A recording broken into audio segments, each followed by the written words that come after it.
Hey, welcome back. This is Matt Grohl from Vista Homes. Excited to have you join us again today.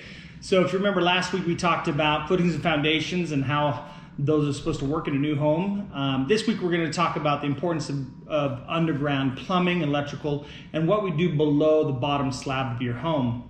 So there's several things that happen under there. So as you finish your home, you're just going to see a slab of concrete, but there's a lot of stuff that could be happening underneath there. The first thing we want to talk about is the drain. So as the toilets and sinks drain from your home, they have to go down through the bottom of your house into the basement and out of the house. So it's really important that we drain those appropriately so things constantly flow out and don't get stuck anywhere, or we have areas where we can, if they do get stuck, we can rotor them or push them out. So the pipes are typically 1.5 to 2 inches for your typical showers, sinks, washers, stuff like that, and 3 to 4 inches for your toilets. So they will go down in a systematic pattern based on what the plumber designs for your home, and they will go out to the road from the house. So typically they go under the footing and then will connect to a sewer line that will take it out to the subdivision sewer inlet, or if you're out in the county or somewhere where you have a septic system, they will go out to your septic tank. So typically we have a 1/4 inch per foot grade on all our plumbing fixtures that go down. And as well, it's just so as things can move down the lines, we have to allow air to chase them down. So those pipes have to continue all the way through the house and up through the roof. So as water flushes down, it can pull air behind it, and so it flows quickly and efficiently. And then also in all those fixtures, we have to make sure we have P-traps. And the purpose of a P-trap is that water will get stuck in that little P-trap below your sink or toilet or wherever it may be. And what that allows is that creates an air gap. So air or sewer gas can't come up through your fixture into your home. Very important to have that. So that's one of the reasons why you have P-traps in your sinks and other fixtures. So these are very important parts of the drain system. So as you see in this video that we're showing, you can see where all the pipes are going through the house, and they're making sure that they can service all of those different receptacles in the home. Another thing we can have below the slab of the home is a sump pump. In some areas where there's a lot of water around the area and the water table is high, you'll put a sump pump. So as the water table will, let's say, rise in the springtime, as the water level comes higher and higher into the basement that could potentially flood your basement, that pump will actively engage and pump water out of the water table below your slab, creating less probability of flooding. Some homes will have one, even I've heard of one house had 4 sump pumps just running to keep water out of their basement. Obviously this is not a best case scenario, but it can prevent significant flood damage to your basement. So when they do pour that slab, they will actually create a hole where a sump pump can be installed, because you want that pump to be pumped below the slab so the water table, so it can pull from the water table before it hits the surface of your basement and come through the walls. Another thing they sometimes will have to do is if, let's say, the sewer line is here and your basement's here, your sewer can't flow uphill. So what they actually do is they have the sewer come into your basement into a big tank, and when it reaches a certain level, it will pump it up to the point of outlet of the home and flood out. So that's what you call a lift pump. So it was definitely, it's not ideal to do this, but some cases you don't have an option based on where the city has that sewer inlet for your home or for the subdivision.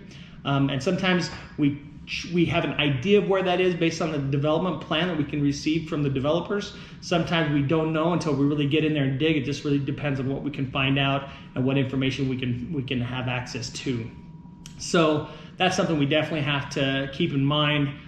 Definitely not awesome, but they're getting a lot better. People are concerned about lift pumps. What happens when the power goes out? Well, we really don't have power issues where we live here. We have pretty consistent power supply.